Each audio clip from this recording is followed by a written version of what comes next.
Hi guys, welcome to Industry Talks with AAB. I am your host, Akua Ebedi-Boafo. Industry Talks is a podcast that helps upcoming filmmakers make their way within the industry. I am with a very special guest today, Ijeoma Akigwe. She has worked in the higher and further education sector for over 26 years.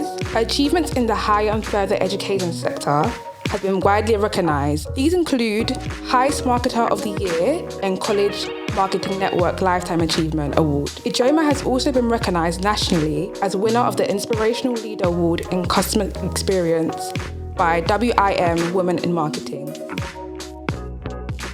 Thank you so much for being here. That's okay. I really appreciate it. Thank you. And I'm really excited for you to be here also. Oh, thank you. So how have you been? How's your week been? How's your day been? Things have been good. Last week we had our NFTS showcase, which is where all of our graduation showcase pieces were shown, and that was at the BFI in South Bank. Oh wow! So I've just come off that, and it was a brilliant week. Lots and lots of amazing talent, which I'll probably be talking about quite a bit today. So yeah, That's it exciting. was really, really good. So. Does it get stressful, like when you have these type of events on? Yeah. It's not stressful. It's a privilege to do, and it's very busy. But we get lots of people from the industry coming to watch the shows, the films that we've made, or that students have made rather, and it's really great. It's a great way to say goodbye to our final year students. And we had a ceremony, they had their graduation ceremony on Friday at Odeon Leicester Square, which was really great, and it was a really good send off for them. Oh, so you've had a busy week. Really busy week, yeah. Sounds exciting though. So I want to get to know you a bit. I want to know about your background, where you grew up, where you were born, just, so our viewers and myself can just know you a bit more. Okay. Right. So I was born in London, Shepherd's Bush. 50 something years ago. And what can I say? I lived in Harrow for quite a long time, from when I was 2 up until I went to university.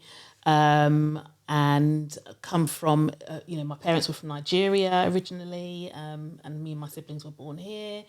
Went to university and studied classics and ancient history, which has got nothing to do with the film industry whatsoever. But that was because that just really fascinated me. I loved, I wanted to actually become an archaeologist when I was younger, but most of the really brilliant relics have been found, so I kind of thought, okay, let's see what else I can do. But so I was really really into that, and then from there I went into marketing. Okay, so when did that switch happen? When did you realise that you wanted to go into marketing? I think that when I decided that I wasn't going to become an archaeologist, but the classics degree in ancient history, it's you get to learn everything. You get to learn about creative business, you get to learn about, architecture, engineering, but in the ancient form. And, it's a very creative degree, I thought. And actually I wanted to go into the working environment, but I didn't want to, I wanted to do something that was quite creative. And marketing kind of fitted all of that. So I did a postgraduate in marketing with the CIM, which is the Chartered Institute of Marketing. And then from there, I did a master's degree. I did an MBA in business, but kind of, specialised in marketing as well. So marketing is just such a fun thing to do. You get to be very creative. You get to, to do a lot of really great things. So that's why I wanted to go into it. That's really cool. Did you like the film and TV sector, growing up? Or is it something that just was let me try this out and go into education, film and TV? Yeah, so when I finished my my postgraduate, I kind of stumbled into education marketing. So there's lots of, when you go into marketing, you can specialise in advertising or specialise in, various things, PR, etc. But when I went into, I think I started working for a university, and actually you do everything, so education marketing, you're kind of you do a little bit of everything, because your product are the courses, and the kind of things that you that you're kind of like looking at is, you know, your target audience are potential students. So you get to do all forms of the marketing spectra, but you specialise specifically in promoting that to potential students. So I did education marketing for a number of years, and then the NFTS, which is the National Film and Television School, is a postgraduate film school, basically. So it does master's degrees and postgraduate diplomas, and they were looking for a marketing director. So I was a marketing director for, you know, a couple of FE colleges and a couple of higher education places, wealth of experience, and, you know, decided to give this a try, and it's great. So, you know, the industry itself, I think that, yeah, like anybody, I think, you know, love TV, love going to cinema, you know, all of that kind of stuff.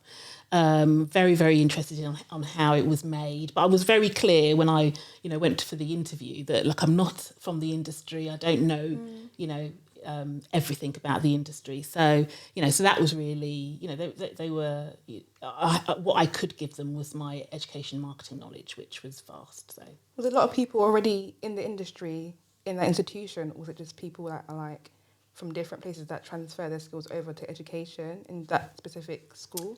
There's a lot of the school, we rely on a lot of heads of departments who come from the industry, from the film and TV industry, which is amazing.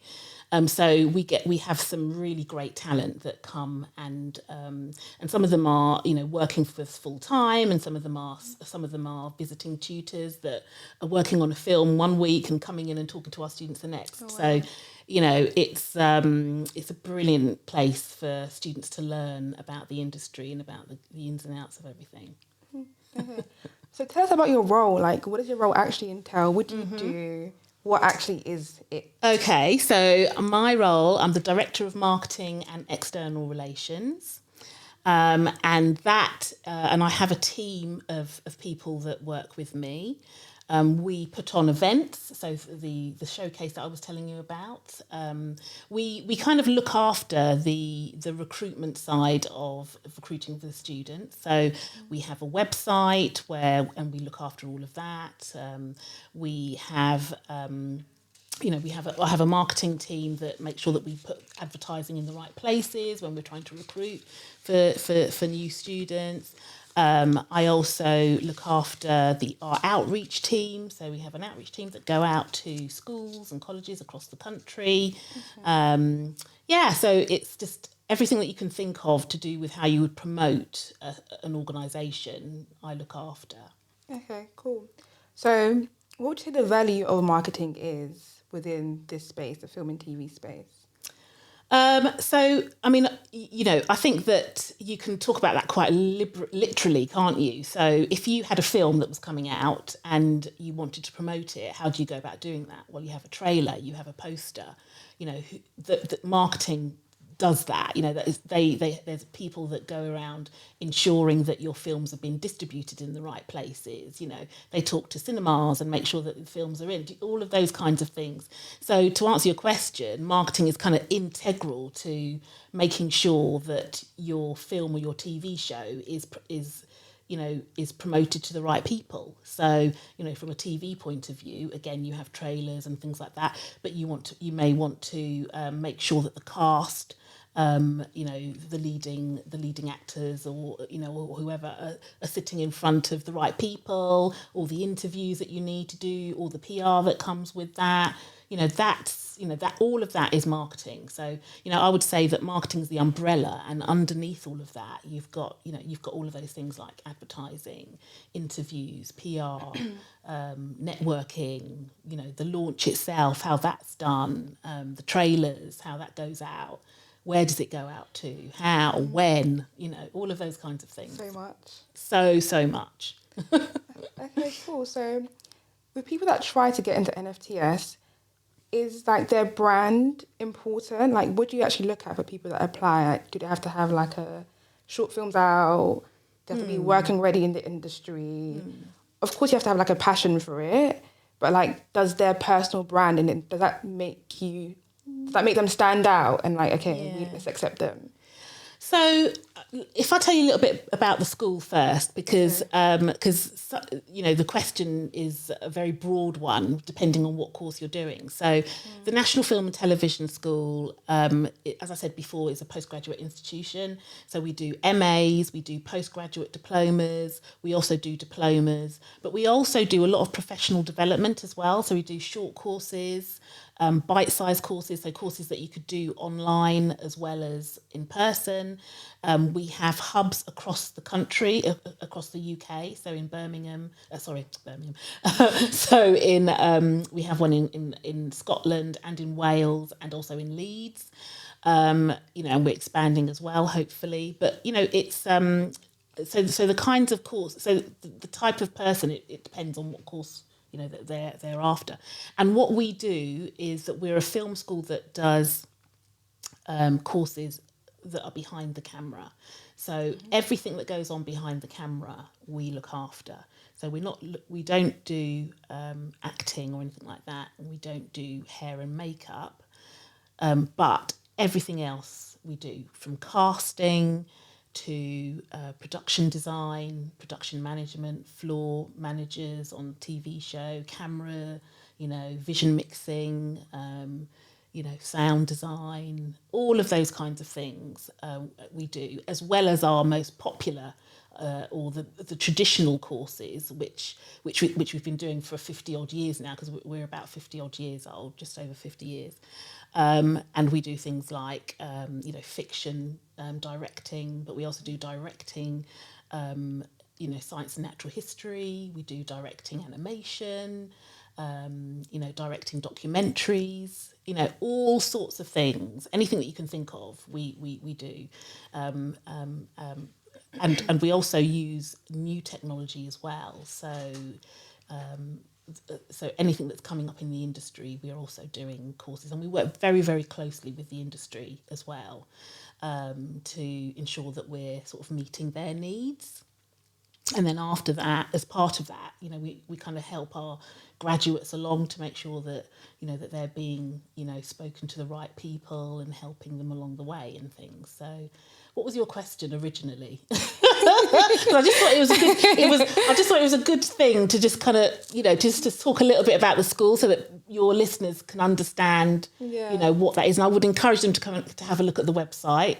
It's a great website. It kind of, it will show you what kind of courses that we do, and the graduates, what they go on to do as well, which is amazing. They go on to do some really amazing stuff. I think my original question was like, how important it is for these people applying to have So we get quite a lot of applications, and we want people to be honest, and we want people to be themselves.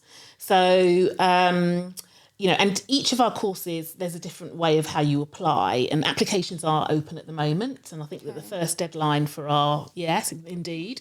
So if there's any budding directors out there or any budding composers, if they want to, apply, please do. And so we're interested in, you don't necessarily have to have lots and lots of, films under your belt, and things like that. There are, in the application process, if you're applying to do composing, for example, we will give you a score, and you do a little bit of, work on that, and then you hand that in. And, there's various things, so it depends on the course. But we wouldn't necessarily say that your brand is important. It's kind of like we ask you certain questions, and we want you to be honest with your answers. Okay, cool. I feel like a lot of people, there's always two sides. Like some people say, oh, there's no point doing further education. If you want to be a filmmaker, just like go straight into it. What do you think about that? Like, how important is that in the development of being a filmmaker? That's a really good question. So there are, and that's a perfectly valid way of doing it. So if you wanted to go into an industry, maybe go as a runner and, work your way up, that is a completely legitimate thing to do.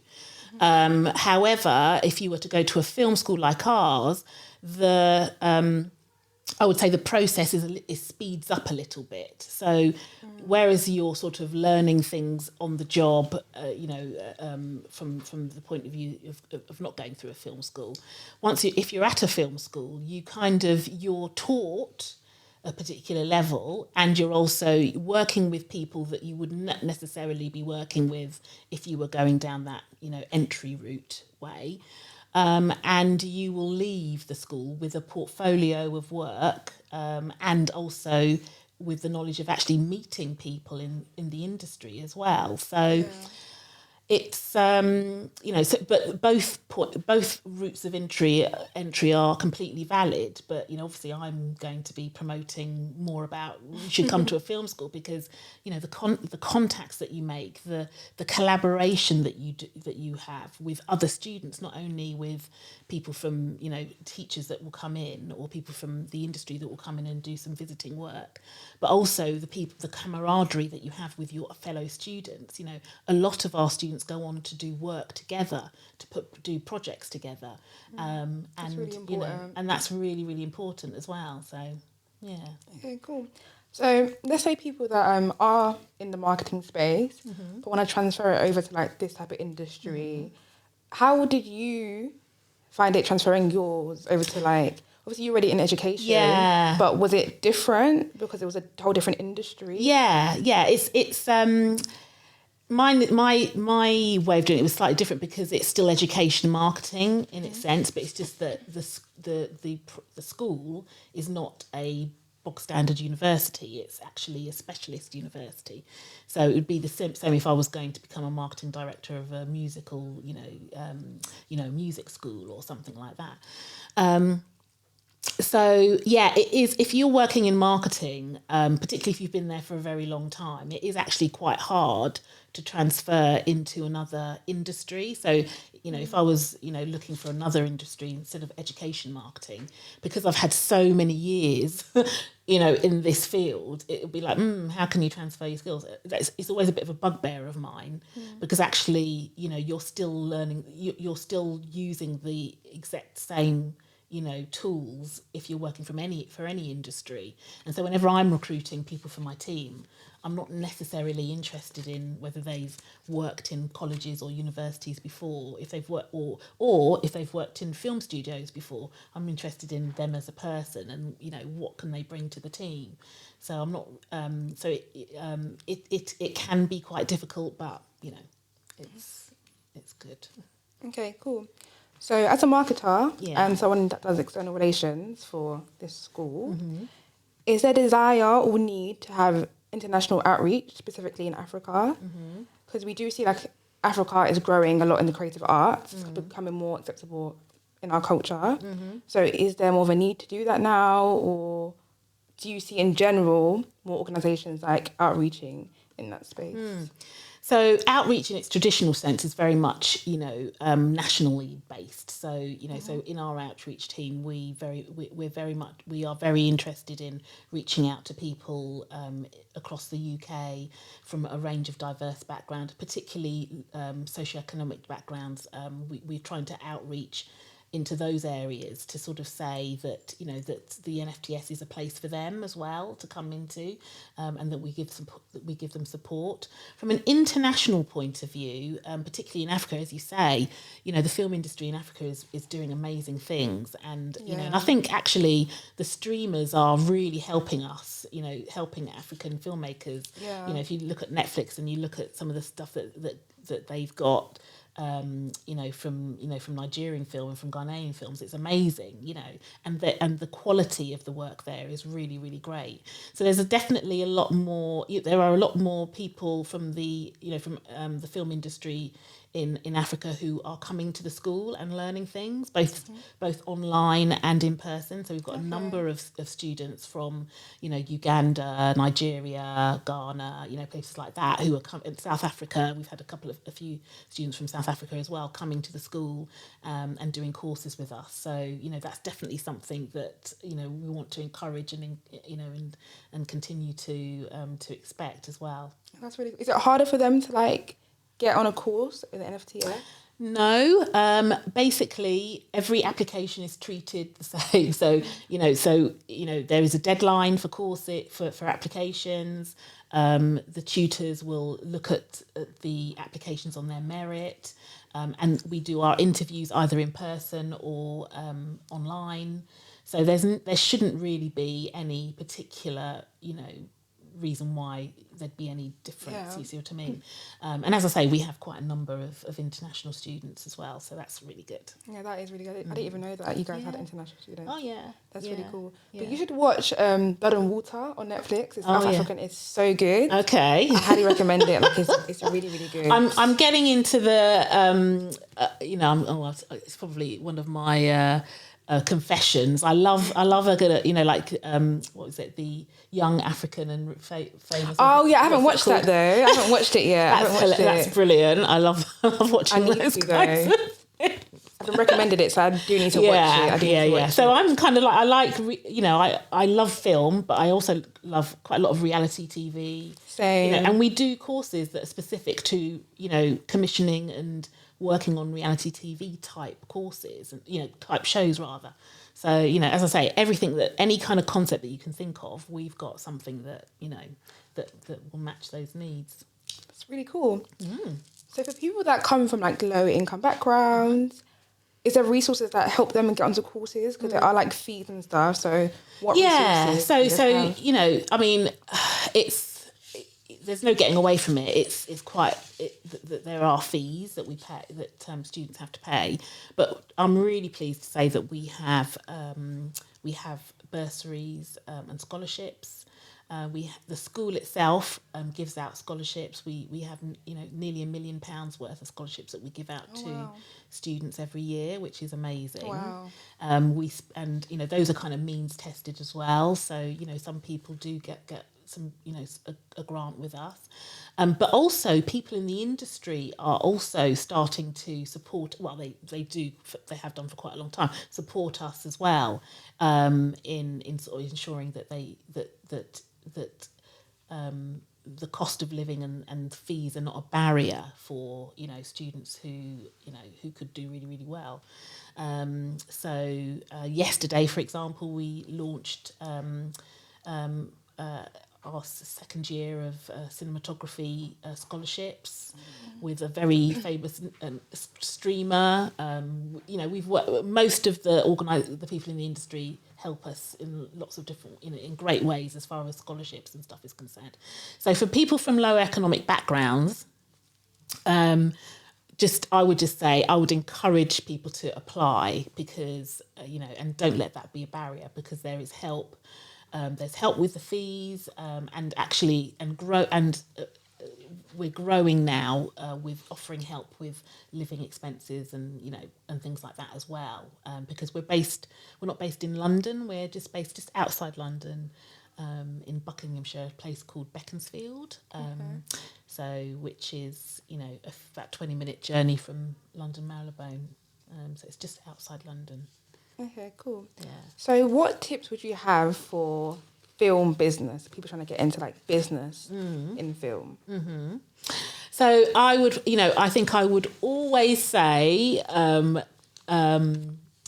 we do a fantastic MA in creative business, which I kind of call the MBA of the creative world. That's an amazing course, and they teach you everything about running a business in the film industry. So I would, say that if you're not going to come to the school, then I would definitely say that you should, it doesn't really matter which industry, going on a course that is about how to look after your own business, how to do your own accounting, how to, ensure all those kinds of things are all in place, is something that I would recommend anybody to do. Obviously, at our school, the Creative Business MA is amazing because it does it with a film, film industry in mind. Yeah, I've actually seen that course and actually considered it. So, oh, really? Yeah, I'll look into it more because it does. You definitely really should. Good. You definitely should. It's a great. Yeah, I'm going to look into course. that. Good. So unfortunately, we don't have that much time left. But I'll so fast. I know, right? So I'm going to ask you just 2 more questions. All right. So if you were stranded on a desert island and you only had 2 things you could bring, what would you bring? If there was two things, oh gosh, well, I suppose my son and my husband. Oh, that's so nice. Yeah. That's a good one. That's a good answer. I know I had to do that. And the last question I want to ask you is, so what marketing tips could you give to filmmakers? Yeah, just two. I would definitely say that, to set, and it's so easy these days, create a website and have a show reel that is punchy, that really sort of gets into the heart of what you're about. So because you'll use your show reel to sort of introduce yourself to various people, and you've got your website that will be able to that you'll be able to sort of link, anything that you'd like to say to potential people that want to work with you. So, I would definitely say that. And social media, over the years has grown and grown and grown to be, a really integral part of your marketing as well. So, so those are three tips I would say. Great show reel, great website, and have that social media presence as well. Okay, great. Is there anything else you want to say? Any last words? Any advice you want to give to any filmmakers out there that are watching? I would say, best of luck with applying for a course. I would definitely give the National Film Television a try. Yeah, we've got an open day coming up soon. Definitely look at our website. We've got there'll be lots of dates of when we have open days and online open days and things like that. Good luck, and it's great. Okay, great. Thank you so Great much. to meet you. Thank you so much. Really appreciate it. No worries. Thanks for watching, guys. Bye.